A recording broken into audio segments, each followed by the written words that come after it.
2024 को भारत पहुंची। उन्होंने 21 जुलाई 2024 को आगरा का भ्रमण किया और इस समय वह विशेष बॉक्स में आसीन है। हम भारत में उनके सुखद और सफल प्रवास की कामना करते हैं। हम अंतर्संघीय संघ के प्रेसिडेंट के रूप में उनकी भूमिका के लिए सफलता की भी कामना करते हैं। उनके माध्यम से हम तंजानिया गणराज्य की संसद के सदस्यों, तंजानिया की सरकार तथा वहाँ की मित्र जनता को बधाई और शुभकामनाएं देते हैं। मान्य सदस्यगण, जैसा कि आपको समाचार भाग 2 के माध्यम से पहले ही सूचित किया जा चुका है कि माननीय वित्त मंत्री के बजट भाषण की प्रतियां हार्ड कॉपी के रूप में उपलब्ध कराई जाएगी। अतः बजट प्रस्तुत हो जाने के पश्चात माननीय सदस्य कृपया बजट भाषण की अपनी अपनी प्रति प्रकाशन काउंटर से प्राप्त कर लें। आपको ये भी सूचित किया जाता है कि माननीय मंत्री द्वारा बजट प्रस्तुत किए जाने के पश्चात बजट की प्रतियां आपको मेंबर्स पोर्टल के माध्यम से भी उपलब्ध करा दी जाएगी। माननीय वित्त मंत्री Shrimati Nirmala Sitharaman.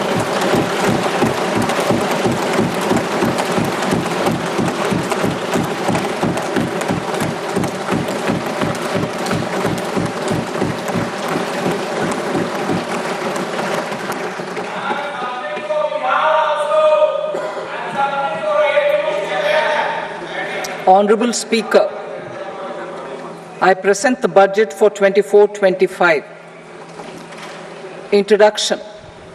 The people of India have reposed their faith in the government led by Honorable Prime Minister Shri Narendra Modi and re-elected it for a historic third term under his leadership.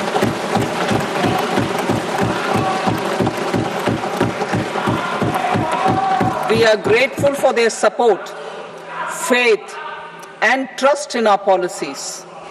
We are determined to ensure that all Indians, regardless of religion, caste, gender, and age, make substantial progress in realizing their life goals and aspirations.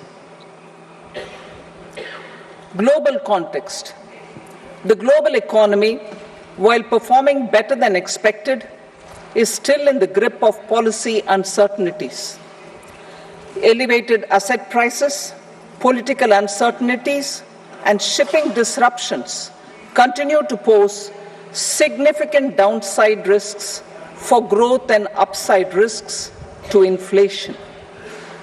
In this context, India's economic growth continues to be the shining exception and will remain so in the years ahead.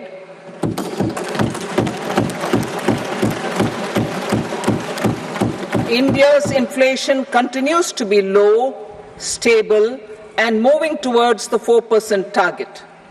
Core inflation, that is non-food and non-fuel, currently is 3.1%. Steps are being taken to ensure supplies of perishable goods reach markets adequately. Interim budget. As mentioned in the interim budget, we need to focus on 4 major castes, namely the Garib, Mahilaye, Yuva, and Annadata, the poor, women, youth, and the farmer. For Annadata, we announced higher minimum support prices a month ago for all major crops, delivering on the promise of at least a 50% margin over costs. Pradhan Mantri Garib Kalyan Anna Yojana was extended for 5 years, benefiting more than 80 crore people. Administrative actions for approval and implementation of various schemes announced in the interim budget are well underway. The required allocations have been made. Budget theme. Turning attention to the full year and beyond in this budget, We particularly focus on employment, skilling, MSMEs, and the middle class. I am happy to announce the Prime Minister's package of 5 schemes and initiatives to facilitate employment, skilling, and other opportunities for 4.1 crore youth over a 5-year period, with a central outlay of 2 lakh crore rupees. I will speak about them shortly, while more details may be seen in the annexure. This year, I've made a provision of 1.48 lakh rupees, 1.48 lakh crore rupees for education, employment, and skilling. Budget priorities. The people have given a unique opportunity to our government to take the country on the path of strong development and an all-round prosperity. In the interim budget, we promise to present a detailed roadmap for our pursuit of Vikasit Bharat. In line with the strategy set out in the interim budget, this budget envisages sustained efforts on the following 9 priorities for generating ample opportunities for all. Number 1, productivity and resilience in agriculture. Number 2, employment and skilling. Number 3, inclusive human resource development and social justice. 4, manufacturing and services. 5, urban development. 6, energy security. 7, infrastructure. 8, innovation, research and development. And 9, next generation reforms. Subsequent budgets will build on these and add more priorities and actions. A more detailed formulation will be carried out as part of the economic policy framework about which I will speak. Will be carried out as part of the economic policy framework about which I will speak later in this speech. This budget details some of the specific actions to be initiated in the current year towards fulfillment of these priorities, with potential for transformative changes. The budget also covers some of the previously made announcements with intent to strengthen them and step up their implementation for expediting our journey towards the goal of Vikasit Bharat. Priority 1, productivity and resilience in agriculture. Focus on raising productivity and developing climate-resilient varieties. Funding will be provided in challenge mode, including to the private sector. Domain experts, both from the government and outside, will oversee the conduct of such research. Release of new varieties. New 109 high-yielding and climate-resilient varieties of 32 field and horticultural crops will be released for cultivation by farmers. Natural farming. In the next 2 years, 1 crore farmers across the country will be initiated into natural farming, supported by certification and branding. Implementation will be through scientific institutions and willing gram panchayats. 10,000 need-based bio-input resource centers will be established. Missions for pulses and oil seeds. For achieving self-sufficiency in pulses and oil seeds, we will strengthen their production, storage, and marketing. As announced in the interim budget, a strategy is being put in place to achieve Atmanirbharta for oil seeds such as mustard, groundnut, sesame, soybean, and sunflower. vegetable production and supply chains. Large-scale clusters for vegetable production will be developed closer to major consumption centers. We will promote farmer-producer organizations, cooperatives, and startups for vegetable supply chains, including for collection and storage and marketing. Digital public infrastructure for agriculture. Buoyed by the success of the pilot project, our government, in partnership with the states, will facilitate the implementation of the digital public infrastructure in agriculture for coverage of farmers and their lands in 3 years. During this year, digital crop survey for Kharif using the DPI will be taken up in 400 districts. The details of 6 crore farmers and their lands will be brought into the farmer and land registries. Further, the issuance of Jan Samarth based Kisan credit cards will be enabled in 5 states. Shrimp production and export. Financial support for setting up a network of nucleus breeding centers for shrimp brood stocks will be provided. Financing for shrimp farming, processing, and export will be facilitated through NABARD. National cooperation policy. Our government will bring out a national cooperation policy for systematic, orderly, and all-round development of the cooperative sector, fast-tracking growth of rural economy and generation of employment opportunities on a large scale will be the policy goal. This year, I have made a provision of 1.52 lakh crore rupees for agriculture and allied sectors.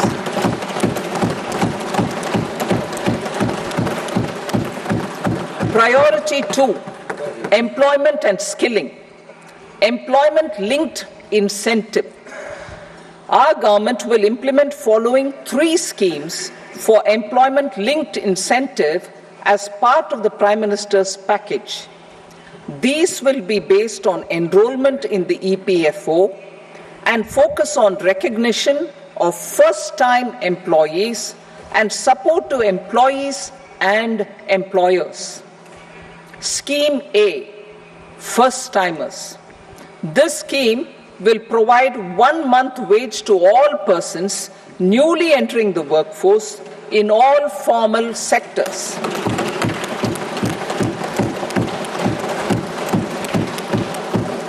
Direct benefit transfer of 1 month's salary in 3 installments to first-time employees as registered in the EPFO will be up to 15,000 rupees. The eligibility limit will be a salary of 1 lakh per month. The scheme is expected to benefit 210 lakh youths.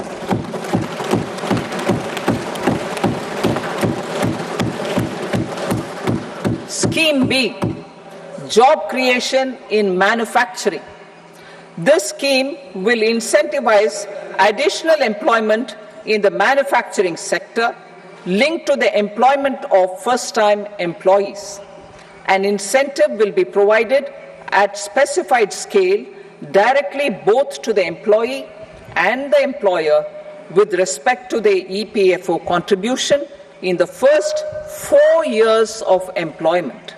The scheme is expected to benefit 30 lakh youth entering employment and their employers.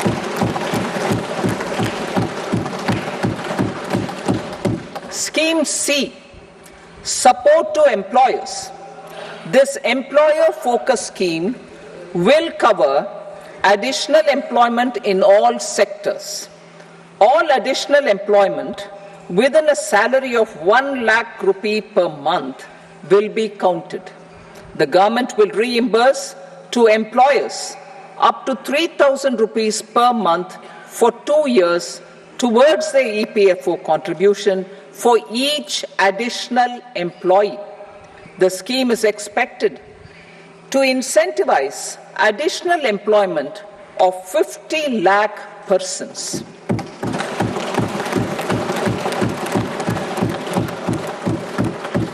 Participation of women in the workforce. We will facilitate higher participation of women in the workforce through setting up of working women hostels in collaboration with industry and establishing creches.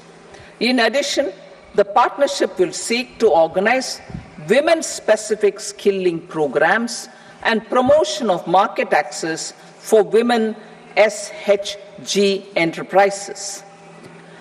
Skilling program. I'm happy to announce a new centrally sponsored scheme as the fourth scheme under the Prime Minister's package for skilling in collaboration with state governments and industry. 20 lakh youth will be skilled over a 5-year period.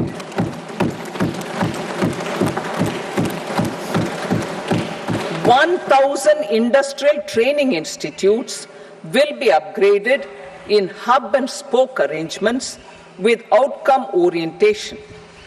Course content and design will be aligned to the skill needs of industry, and new courses will be introduced for emerging needs." Skilling loans. The model skill loan scheme will be revised to facilitate loans up to 7.5 lakh rupees with a guarantee from a government-promoted fund. This measure is expected to help 25,000 students every year.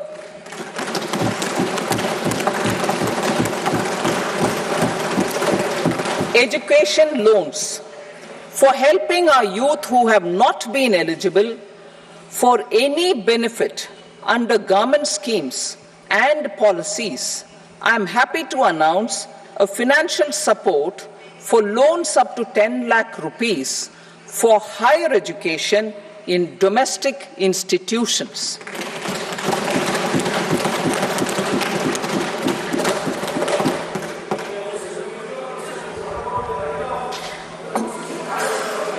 E-vouchers for this purpose.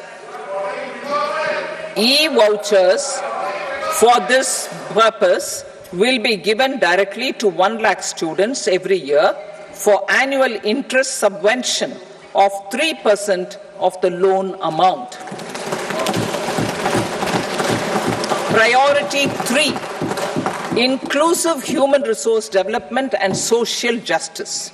Saturation approach. Our government is committed to all-round, all-pervasive and all-inclusive development of people, particularly farmers, youth, women, and the poor.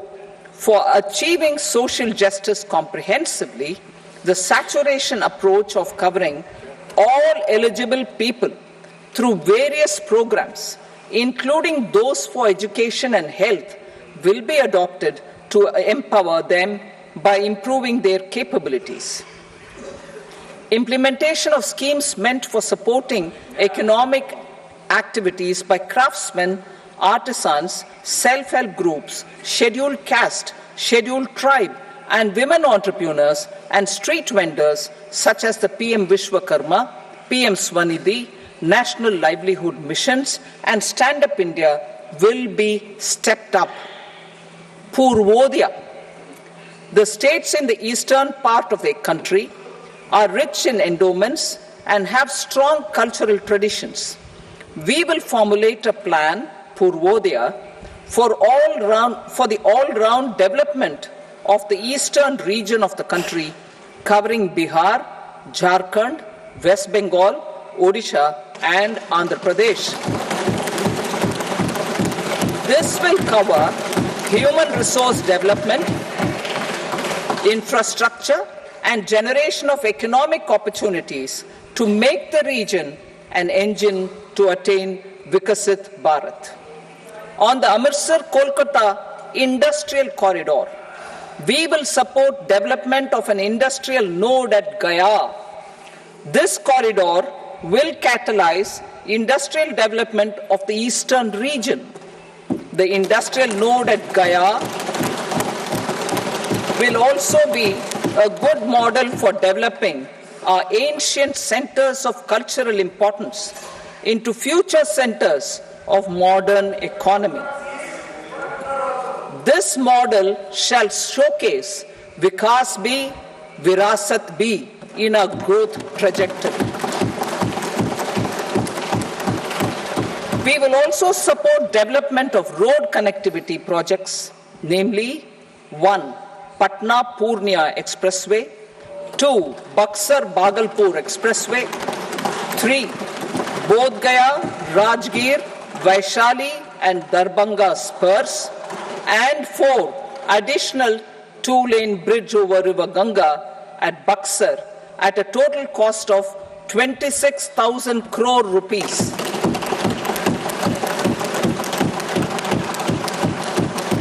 Power projects, including setting up of a new 2,400 megawatt power plant at Pir Painti, will be taken up at a cost of 21,400 crore rupees. New airports, medical colleges, and sports infrastructure in Bihar will be constructed. An additional allocation to support capital investments will be provided. The requests of Bihar government for external assistance from multilateral development banks will be expedited.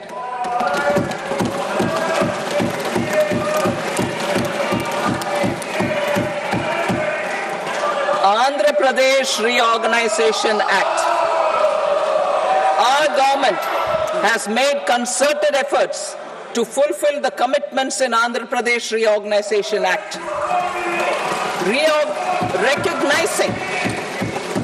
Recognizing the state's need for the capital, recognizing the state's need for a capital, we will facilitate special financial support through multilateral development agencies. In the current financial year, 15,000 crore rupees will be arranged with additional amounts in future years.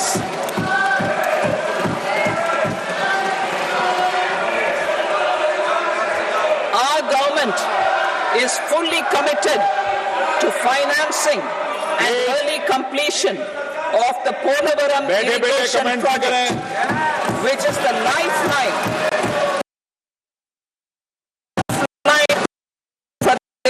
and its farmers. This will facilitate our country's food security as well. Under the Act,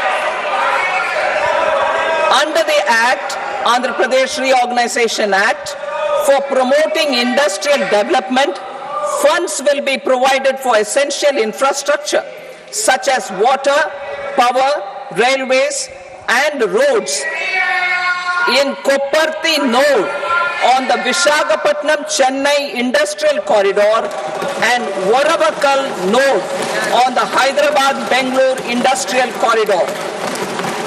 An additional allocation will be provided this year towards capital investment for economic growth. Grants for backward regions of Rayalaseema, Prakasham, North Coastal Andhra, as stated in the Act, will be provided. Backward regions of Rayalaseema, Prakasham, North Coastal Andhra, as stated in the Act, will be provided. PM Awas Yojana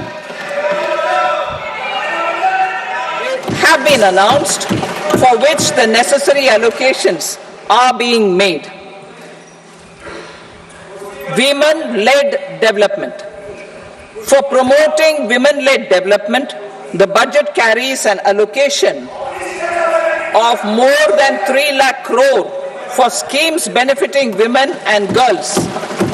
The signals This signals our government's commitment for enhancing women's role in economic development. Pradhan Mantri Janjatiya Unnat Gram Abhiyan, for improving the socio-economic condition of tribal communities, we will launch the Pradhan Mantri Janjatiya Unnat Gram Abhiyan by adopting saturation coverage for tribal families in tribal majority villages and aspirational districts.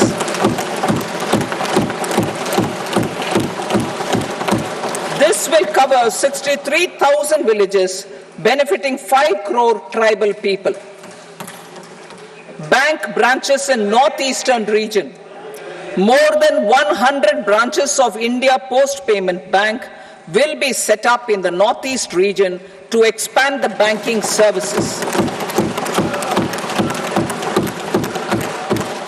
This year, I have made a provision of 2.66 lakh crore rupees for rural development, including rural infrastructure.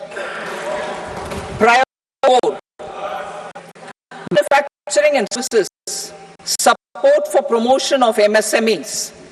This budget provides special attention to MSMEs and manufacturing, particularly labor-intensive manufacturing. We have formulated a package covering financing, regulatory changes, and technology support for MSMEs to help them grow and also compete globally, as mentioned in the interim budget. I am happy to announce the following specific measures. Credit guarantee scheme for MSMEs in the manufacturing sector. For facilitating term loans to MSMEs for purchase of machinery and equipment without collateral or third-party guarantee, a credit guarantee scheme will be introduced. The scheme will operate on pooling of credit risks of such MSMEs. A separately constituted self-financing guarantee fund will provide to each applicant guarantee cover up to 100 crore rupees, while the loan amount may be larger. The borrower will have to provide an upfront guarantee fee and an annual guarantee fee on the reducing loan balance. New assessment model for MSME credit. Public sector banks will build their own in-house capability to assess MSMEs for credit instead of relying on external assessment. They will also take a lead in developing or getting developed a new credit assessment model based on the scoring of digital footprints of the MSMEs in the economy. This is expected to be a significant improvement over the traditional assessment of credit eligibility based only on asset or turnover criteria. That will also cover MSMEs without a formal accounting system. Credit support to MSMEs during stress period. I'm happy to announce a new mechanism for facilitating continuation of bank credit to MSMEs during their stress period while being in special mention account, SMA stage, for reasons beyond their control. MSMEs need credit to continue their business and to avoid getting into the NPA stage. Credit availability will be supported through a guarantee from a government-promoted fund. Mudra loans. The limit of Mudra loans will be enhanced to 20 lakh from the current 10 lakh for those entrepreneurs who have availed and successfully repaid previous loans under the Tarun category. Enhanced scope for mandatory onboarding in trades. For facilitating MSMEs to unlock their working capital by converting their trade receivables into cash, I propose to reduce the turnover threshold of buyers for mandatory onboarding on the trades platform from rupees 500 crore to 250 crore rupees. This measure will bring 22 more CPSCs and 7,000 more companies onto the platform. Medium enterprises will also be included in the scope of the suppliers. SIDBI branches in MSME clusters. SIDBI will open new branches to expand its reach to serve all major MSME clusters within 3 years and provide direct credit to them. With the opening of 24 such branches this year, the service coverage will expand to 168 out of 242 major clusters. MSME units for food irradiation, quality and safety testing. Financial support for setting up of 50 multi-product food irradiation units in the MSME sector will be provided. Setting up of 100 food quality and safety testing labs with NABL accreditation will be facilitated. E-commerce export hubs to enable MSMEs and traditional artisans to sell their products in international markets. E-commerce export hubs will be set up in public-private partnership mode. These hubs, under a seamless regulatory and logistic framework, will facilitate trade and export-related services under one roof. Measures for promotion of manufacturing and services. Internship in top companies. As the fifth scheme under Prime Minister's package, our government will launch a comprehensive scheme for providing internship opportunities in 500 top companies to 1 crore youth in 5 years. They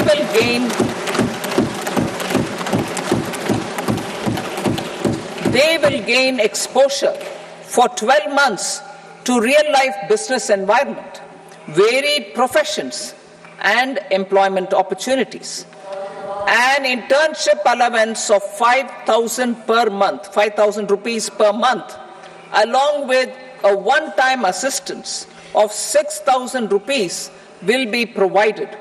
Companies will be expected to bear the training cost and 10% of their internship cost from their CSR funds. Industrial parks. Our government will facilitate development of investment-ready, plug-and-play industrial parks with complete infrastructure in or near 100 cities in partnership with the states and private sector by better using town planning schemes. 12 industrial parks under the National Industrial Corridor Development Program also will be sanctioned.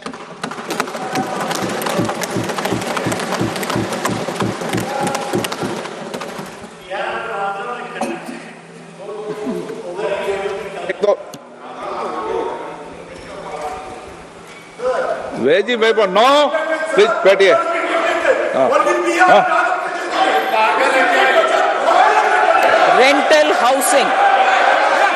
Rental housing with dormitory type accommodation for industrial workers will be, just 1 minute. Rental housing, I repeat, rental housing with dormitory type accommodation for industrial workers will be facilitated in PPP mode with VGF support and commitment from anchor industries. Shipping industry, ownership, leasing and flagging reforms will be implemented to improve the share of Indian shipping industry and generate more employment. Critical mineral mission. We will set up a critical mineral mission for domestic production, recycling of critical minerals and overseas acquisition of critical mineral assets.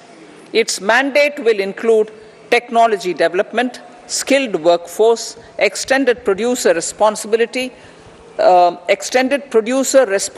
framework, and a suitable financing mechanism. offshore mining of minerals. Our government will launch the auction of the first tranche of offshore blocks for mining, building on the exploration already carried out. Digital public infrastructure applications. Turning to the services sector, I propose development of DPI applications at population scale for productivity gains, business opportunities, and innovation by the private sector.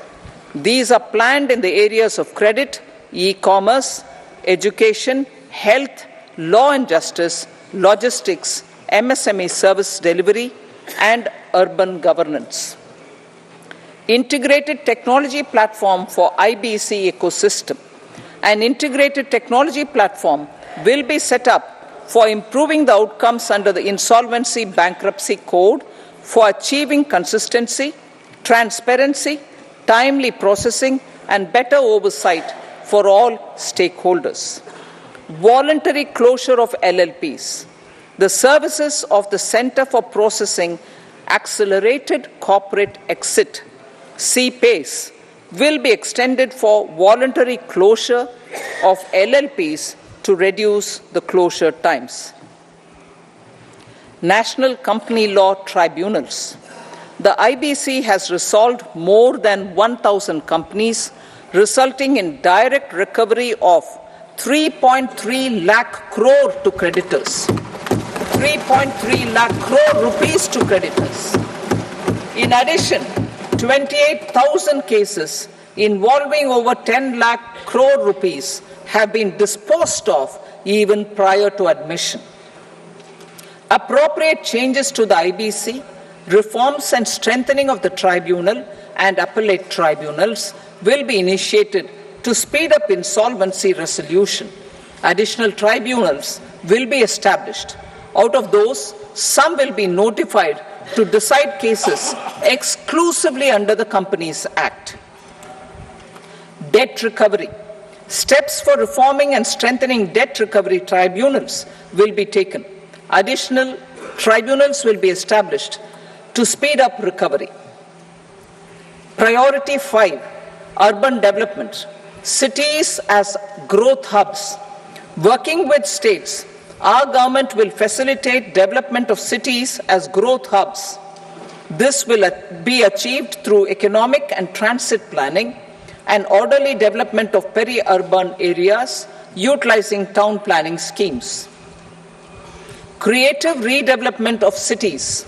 For creative brownfield redevelopment of existing cities with a transformative impact, our government will formulate a framework for enabling policies, market-based mechanisms, and regulation. Transit-oriented development. Transit-oriented development plans for 14 large cities with a population above 30 lakh will be formulated, along with an implementation and financing strategy. Urban housing.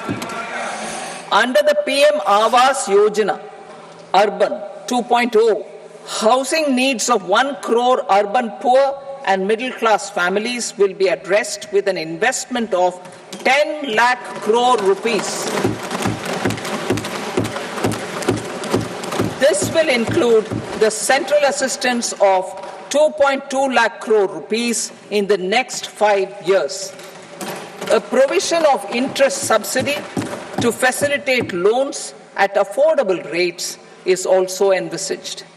In addition, enabling policies and regulations for efficient and transparent rental housing markets with enhanced availability will also be put in place. Water supply and sanitation.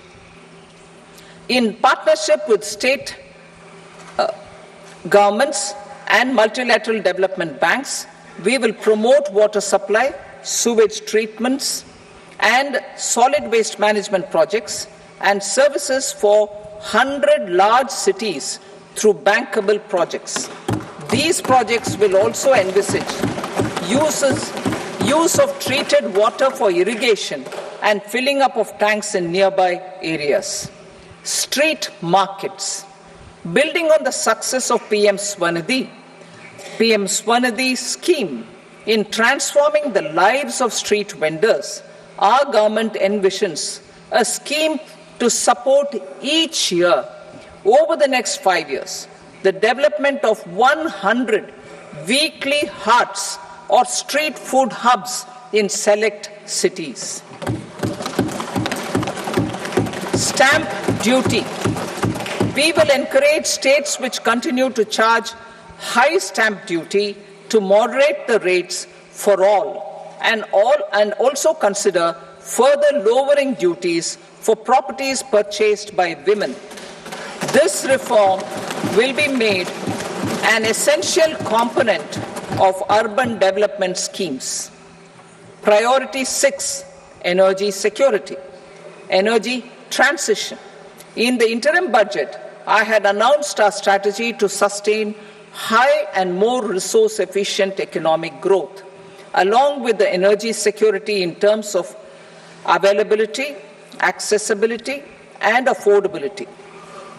We will bring out a policy document on appropriate energy transition pathways that balances the imperatives of employment, growth, and environmental sustainability. PM Surya Ghar Muft Bijli Yojana. PM Surya Ghar Muft Bijli Yojana. In line with the announcement in the interim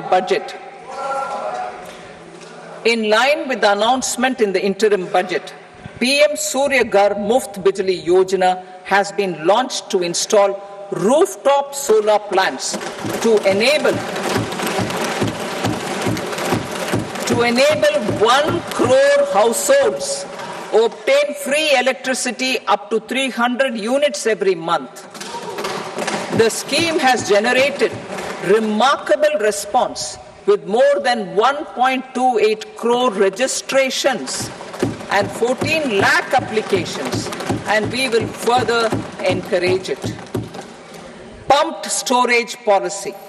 A policy for promoting pumped storage projects will be brought out for electricity storage and facilitating smooth integration of the growing share of renewable energy with its variable and intermittent nature in the overall energy mix.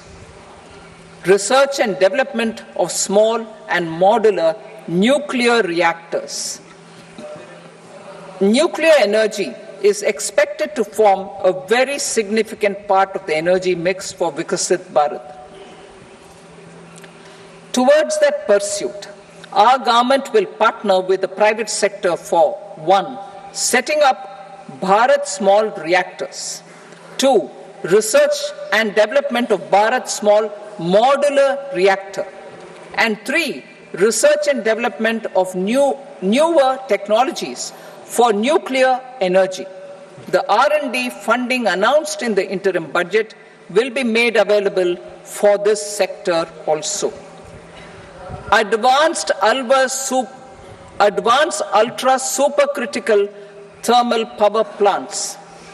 The development of indigenous technology for advanced ultra supercritical thermal power plants with much higher efficiency has been completed.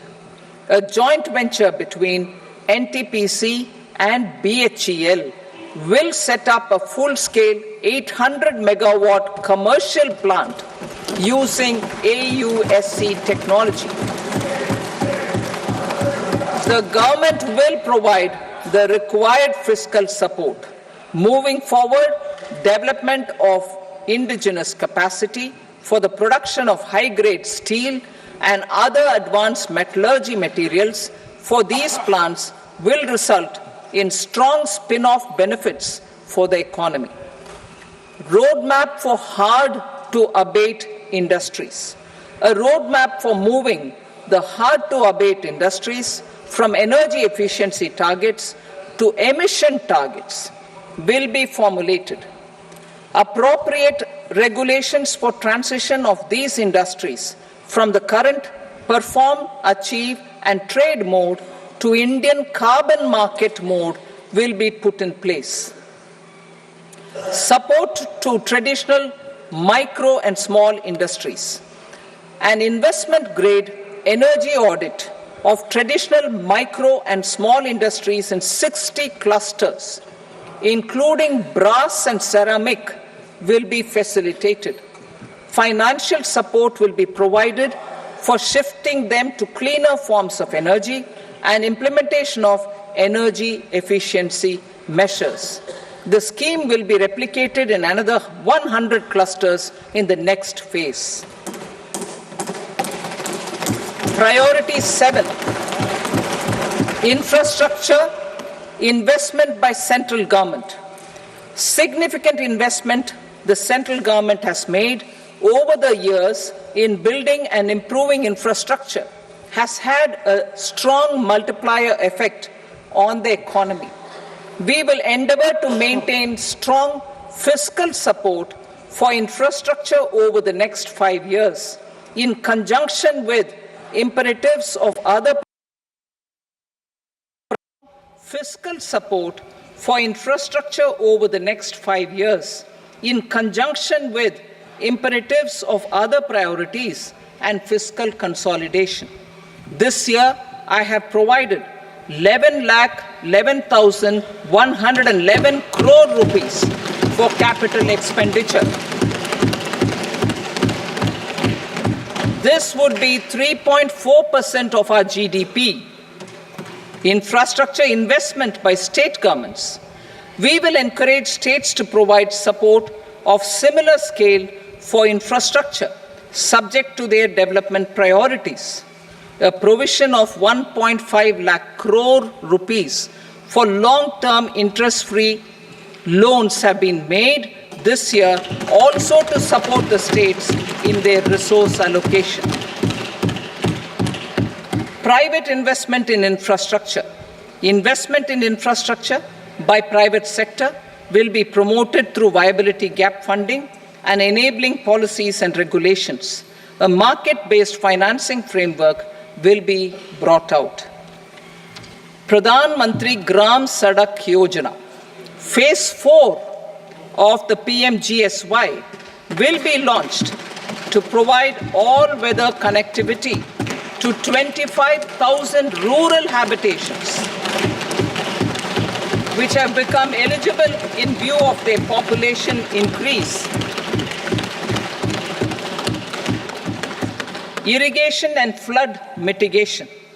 Bihar has frequently suffered from floods, many of them originating outside the country. Plans to build flood control structures in Nepal are yet to progress. Our government, through the Accelerated Irrigation Benefit Program and other sources, will provide financial support for projects with estimated cost of 11,500 crore rupees, such as the Kosi-Michi intra-state link and 20 other ongoing and new schemes, including barrages, river pollution abatement, and irrigation projects. In addition, survey and investigation of Kosi-related flood mitigation and irrigation projects will be undertaken.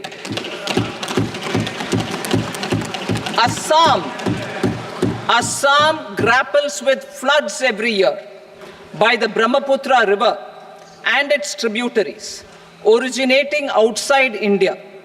We will provide assistance to Assam for flood management and related projects.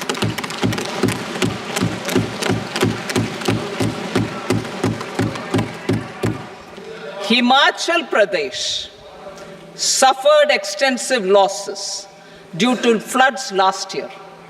Our government will provide assistance to the state for reconstruction and rehabilitation through multilateral development assistance.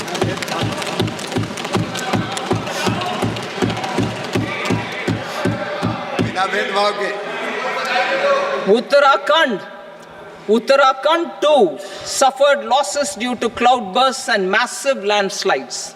We will provide assistance to the state.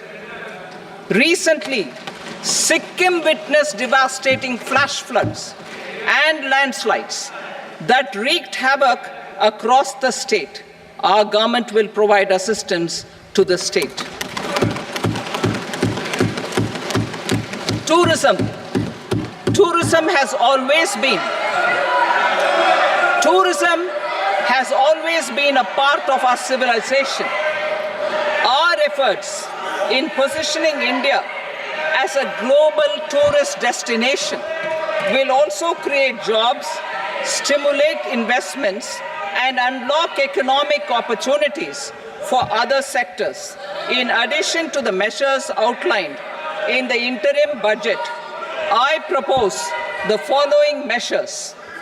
Vishnupad Temple at Gaya and Mahabodhi Temple at Bodh Gaya in Bihar are of immense spiritual significance.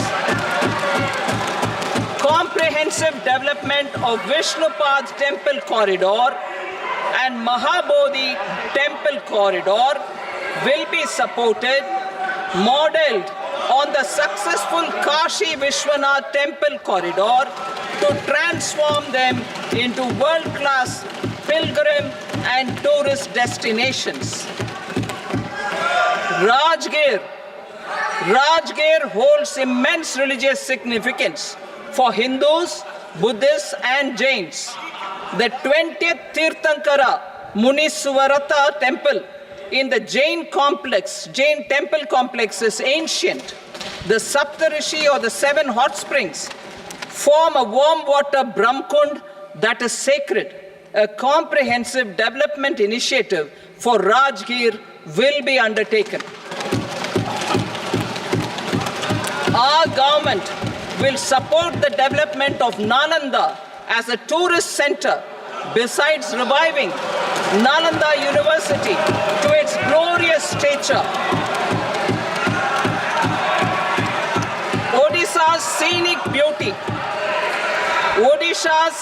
beauty, temples, monuments, craftsmanship, wildlife sanctuaries, natural landscapes, and pristine beaches make it an ultimate tourism destination. Our government will provide assistance for their development to Odisha as well. Priority 8, innovation, research, and development. We will operationalize the Anusandhan National Research Fund for basic research and prototype development. Further, we will set up a mechanism for spurring private sector-driven research and innovation at commercial scale, with a financing pool of 1 lakh crore rupees in line with the announcement in the interim budget. Space economy. With our continued emphasis on expanding the space economy by 5 times in the next 10 years, a venture capital fund of 1,000 crore rupees will be set up. Priority 9, next generation reforms. Economic policy framework. We will formulate an economic policy framework to delineate the overarching approach to economic development and set the scope of the next generation of reforms for facilitating employment opportunities and sustaining high growth. Our government will initiate and incentivize reforms for 1, improving productivity of factors of production, and 2, facilitating markets and sectors to become more efficient. These reforms will cover all factors of production, namely land, labor, capital, and entrepreneurship, and technology as an enabler of improving total factor productivity and bridging inequality. Effective implementation of several of these reforms requires collaboration between the center and the states, and building consensus as development of the country lies in development of the states. For promoting competitive federalism and incentivizing states for faster implementation of reforms, I propose to earmark a significant part of the 50-year interest-free loan Working with the states, we will initiate the following reforms.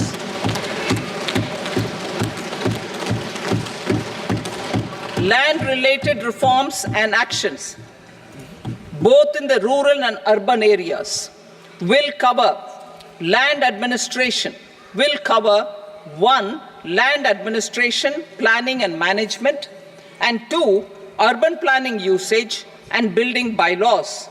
These will be incentivized for completion within the next 3 years through appropriate fiscal support. Rural land-related actions. Rural land-related actions will include 1.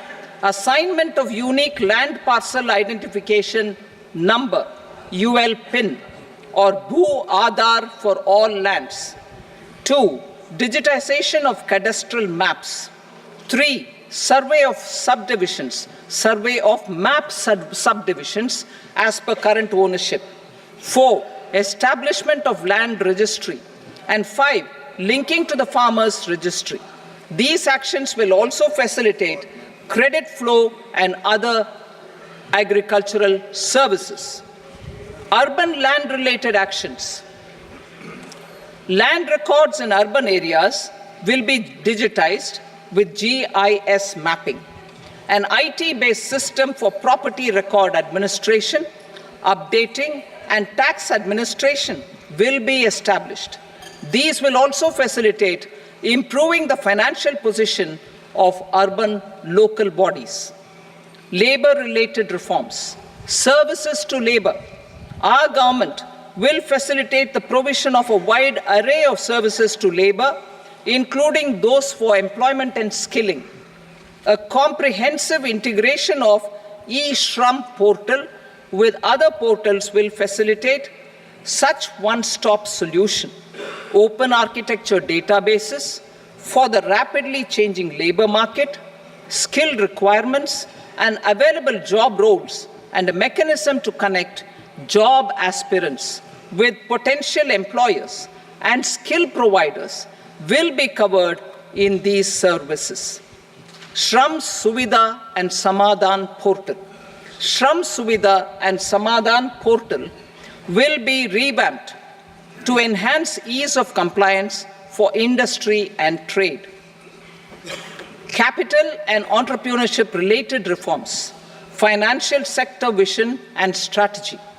For meeting financing needs of the economy, our government will bring out a financial sector vision and strategy document to prepare the sector in terms of size, capacity, and skills. This will set the agenda for the next 5 years and guide the work of the government, regulators, financial institutions, and market participants. Taxonomy for climate finance. We will develop taxonomy for climate finance for enhancing the availability of capital for climate adaptation and mitigation. This will support achievement of the country's climate commitments and green transition. Variable capital company structure. We will seek the required legislative approval for providing an efficient and flexible mode for financing leasing of aircrafts and ships and pooled funds of private equity through a variable company structure. Foreign direct investments and overseas investment. The rules and regulations for foreign direct investment and overseas investments will be simplified to 1. Facilitate foreign direct investments, 2. Nudge prioritization, and 3. Promote opportunities for using Indian rupee as a currency for overseas investment. NPS Vatsalya. NPS Vatsalya, a plan for contribution by parents and guardians for minors, will be started. On attaining the age of majority, the plan can be converted seamlessly into a normal NPS account. Use of technology. We have successfully used technology for improving productivity and bridging inequality in our economy during the past 10 years. Public investment in digital infrastructure and innovations by the private sector have helped in improving access of all citizens, particularly the common people, to market resources, education, health and services. We will step up adoption of technology towards digitalization of the economy. Ease of doing business. For enhancing ease of doing business, we are already working on the Jan Vishwas Bill 2.0. Further, states will be incentivized for implementation of the business reforms, action plans, and digitalization. Data and statistics.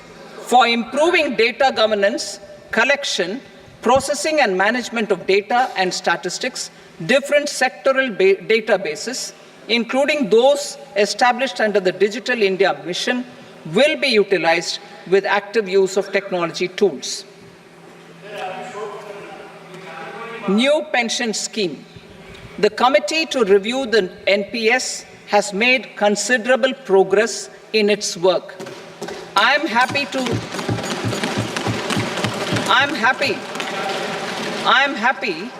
that the staff side of the National Council of the Joint Consultative Machinery for Central Government Employees has taken a constructive approach. A solution will be evolved which addresses the relevant issues while maintaining fiscal prudence to protect the common citizens. Budget estimates for 24-25.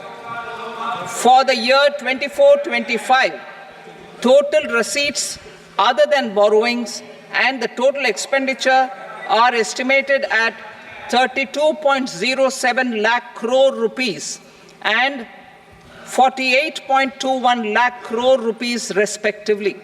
The net tax receipts are estimated at 25.83 lakh crore rupees. The fiscal deficit is estimated at 4.9% of the GDP. The gross and the net market borrowings through dated securities during 24-25 are estimated at 14.01 lakh crore rupees and 11.63 lakh crore rupees respectively. Both will be less than that in 23-24. The fiscal consolidation path announced by me in 2021 has served our economy very well, and we aim to reach the deficit below 4.5% next year. The government is committed to staying the course. From 2026-27 onwards, our endeavor will be to keep the fiscal deficit each year such that the central government's debt will be on a declining path as percentage of GDP. I will now move to Part B.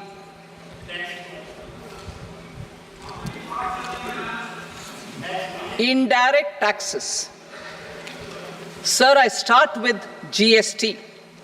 It has decreased tax incidence on the common man, reduced compliance burden and logistics cost for trade and industry, and enhanced revenues of the central and the state governments. It is a success of vast proportions. To multiply the benefits of GST, we will strive to further simplify and rationalize the tax structure and endeavor to expand it to the remaining sectors. My proposals for customs duties intend to support domestic manufacturing, deepen local value addition, promote export competitiveness, and simplify taxation while keeping the interest of the general public and consumers surmount. In Budget 22-23, we reduced the number of customs duty rates.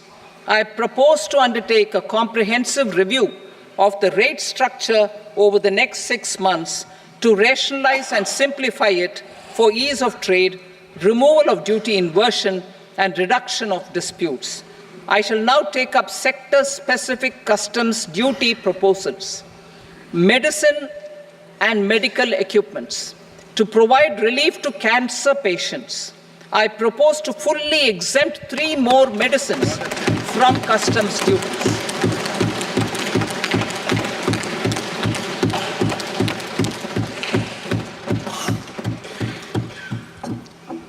I also propose changes in the BCD on X-ray tubes and flat panel detectors for use in medical X-ray machines under the phased manufacturing program so as to synchronize them with the domestic capacity addition. Mobile phone and related parts. With a threefold increase in domestic production and almost 100-fold jump in exports of mobile phones over the last 6 years, the Indian mobile industry has matured. In the interest of consumers, I now propose to reduce the BCD on mobile phone, mobile PCBA, and mobile charger to 15%. Critical minerals. Minerals such as lithium, copper, cobalt, and rare earth elements are critical for sectors like nuclear energy, renewable energy, space, defense, telecommunications, and high-tech electronics. I propose to fully exempt customs duties on 25 critical minerals and reduce BCD on 2 of them. This will provide a major fillip to the processing and refining of such minerals and help secure their availability for these strategic and important sectors. Solar energy. Energy transition is critical in the fight against climate change. To support energy transition, I propose to expand the list of exempted capital goods for use in the manufacture of solar cells and panels in the country. Further, in view of sufficient domestic manufacturing capacity of solar gas, glass, and tinned copper interconnect, I propose not to extend the exemption of custom duties provided to them. Marine products. India's seafood exports in the last financial year touched an all-time high of more than 60,000 crores of rupees. Frozen shrimp accounted for about 2/3 of these exports. To enhance their competitiveness, I propose to reduce BCD on certain broodstock, polychaete worms, shrimp, and fish feed to 5%. I also propose to exempt customs duty on various inputs for manufacture of shrimp and fish feed. Leather and textile. Similarly, to enhance the competitiveness of exports in the leather and textile sectors, I propose to reduce BCD on real down-filling material from duck or goose. I am also making additions to the list of exempted goods for manufacture of leather and textile garments, footwear, and other leather articles for export. To rectify inversion in duty, I propose to reduce BCD subject to conditions on methylene diphenyl diisocyanate, MDI, for manufacture of spandex yarn from 7.5 to 5%. Furthermore, the export duty structure on raw hides, skin, and leather is proposed to be simplified and rationalized. Precious metals. To enhance domestic value addition in gold and precious metal jewelry in the country, I propose to reduce customs duties on gold and silver to 6% and that of platinum to 6.4%. Other metals. Steel and copper are important raw materials. To reduce their cost of production, I propose to remove the BCD on ferronickel and blister copper. I am also continuing with nil BCD on ferrous scrap and nickel cathode and concessional BCD of 2.5% on copper scrap. Electronics. To increase value addition in the domestic electronics industry, I propose to remove the BCD subject to conditions on oxygen-free copper for manufacture of resistors. I also propose to exempt certain parts for manufacture of connectors. Chemicals and petrochemicals. To support existing and new capacities in the pipeline, I propose to increase the BCD on ammonium nitrate from 7.5% to 10%. Plastics, PVC flex banners are non-biodegradable and hazardous for environment and health. To curb their imports, I propose to raise the BCD on them from 10 to 25%. Telecommunication equipment. To incentivize domestic manufacturing, I propose to increase the BCD from 10 to 15% on PCBA of specified telecom equipment. Trade facilitation. To promote domestic aviation and boat and ship MRO, I propose to extend the period for export of goods imported for repairs from 6 months to 1 year. I'll read that again.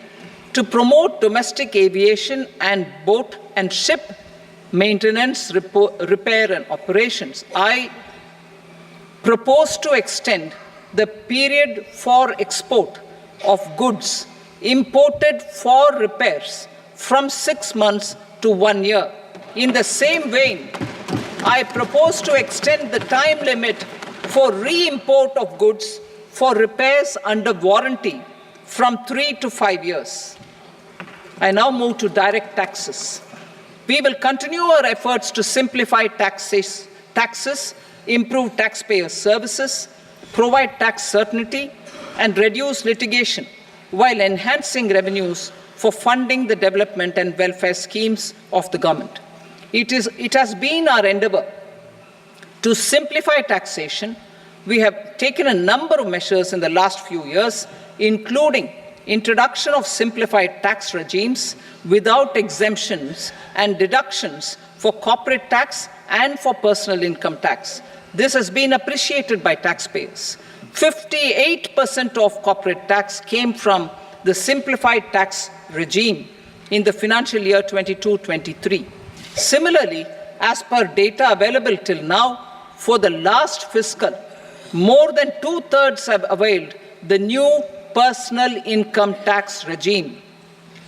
Comprehensive review of the Income Tax Act.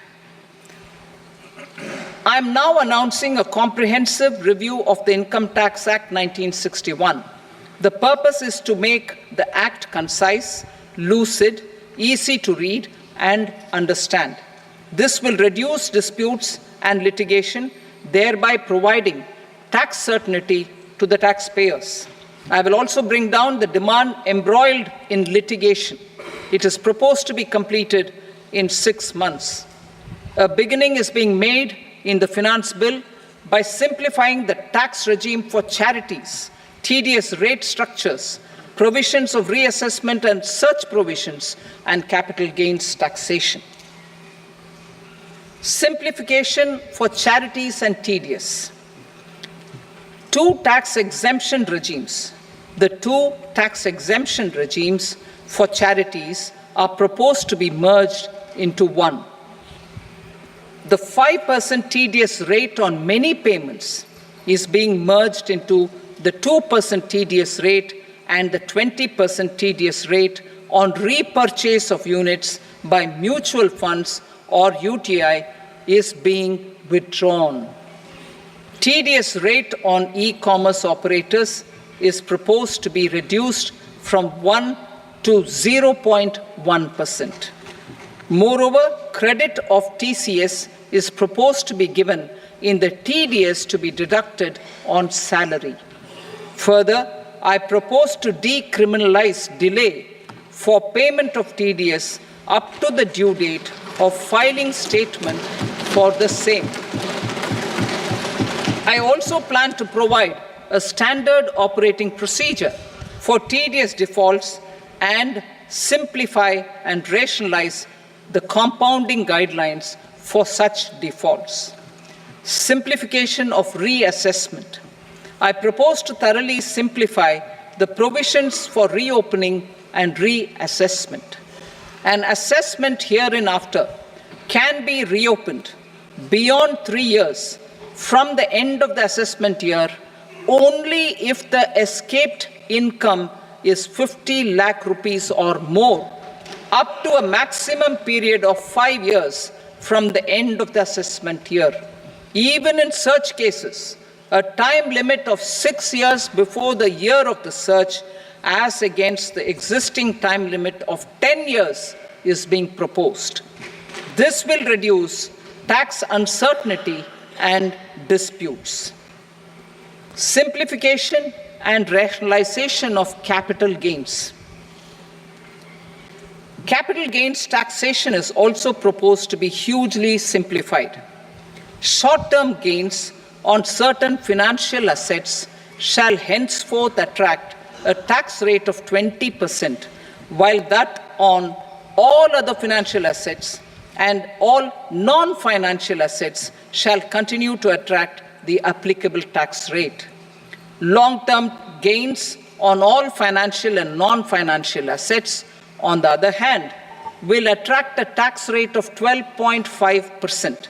For the benefit of the lower and the middle income classes, I propose to increase the limit of exemption of capital gains on certain financial assets to 1.25 lakh rupees per year.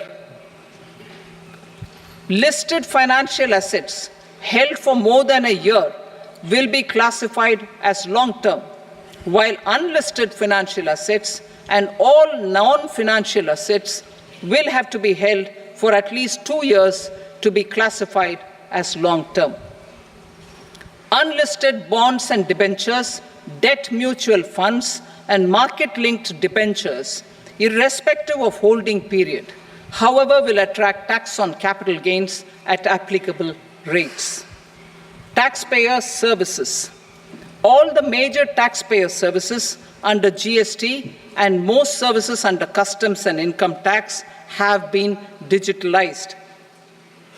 All remaining services of customs and income tax, including rectification and order giving effect to appellate orders, shall be digitalized and made paperless over the next 2 years. Litigation and appeals. While our concerted efforts to reduce pendency of appeals at various appellate fora are beginning to show good results, it will continue to engage our highest attention.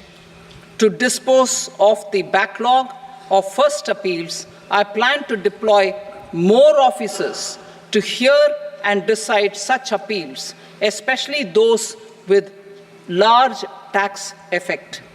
For resolution of certain income tax disputes pending an appeal, I am also proposing Vivad Se Vishwas Scheme 2024. Further, I propose to increase monetary limits for filing appeals related to direct taxes, excise, and service tax in the tax tribunals, high courts, and Supreme Court to 60 lakh rupees, 2 crore rupees, and 5 crore respectively. With a view to reduce litigation and provide certainty in international taxation, we will expand the scope of safe harbor rules and make them more attractive. We will also streamline the transfer pricing assessment procedure. Employment and investment. I have a few proposals to promote investment and foster employment. First of all, to bolster the Indian startup ecosystem, boost the entrepreneurial spirit, and to support innovation, I propose to abolish the so-called angel tax for all classes of investors.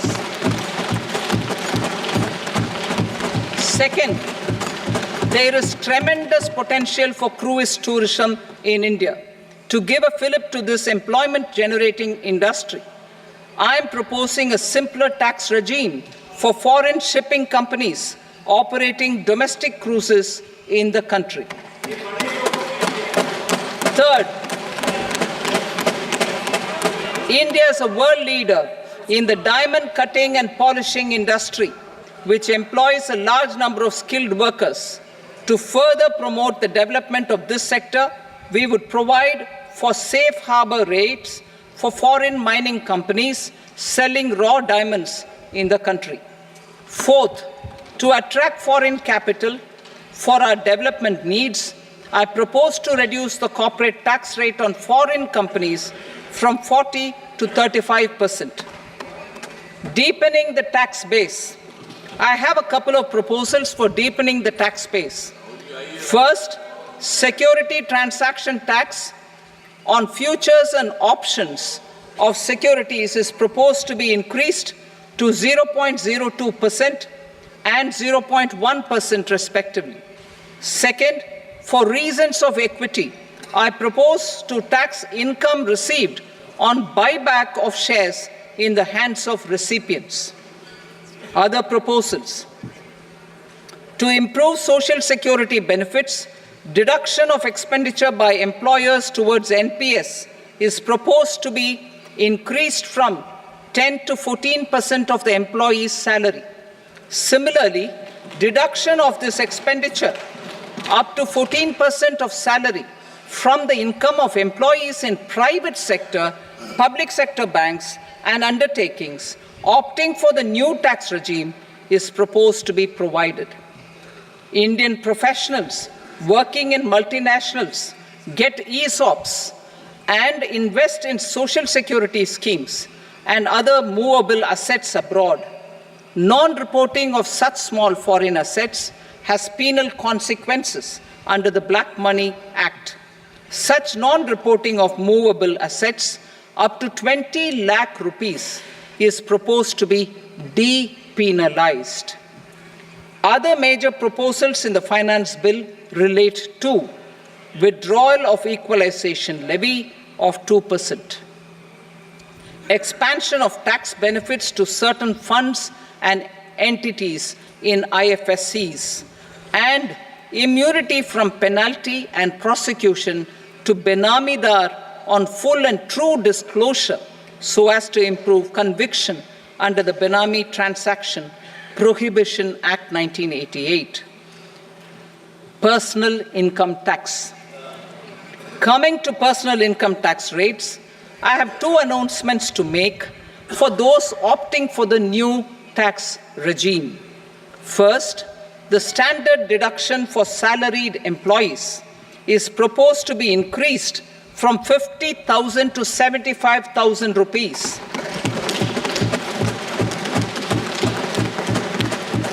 Similarly, deduction on family pension for pensioners is proposed to be enhanced from 15,000 to 25,000 rupees. This will provide relief to about 4 crore salaried individuals and pensioners.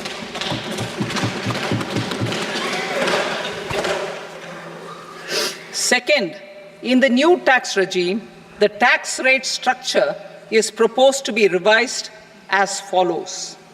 0 to 3 lakh rupees, nil. 3 to 7 lakh rupees, 5%. 7 to 10 lakh rupees, 10%. 10 to 12 lakh rupees, 15%. 12 to 15 lakh rupees, 20%. And above 15 lakh rupees, 30%. As a result of these changes, a salaried employee in the new tax regime stands to save up to 17,500 rupees in income tax.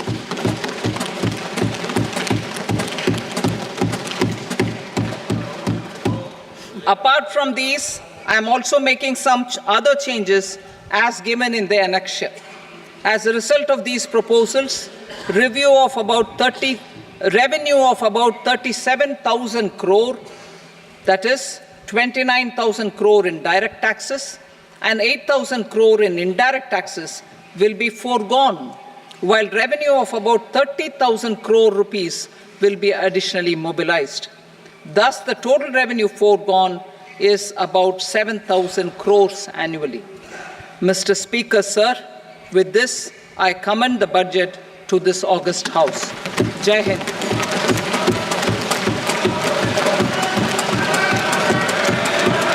Item number 2. Item Item number 2.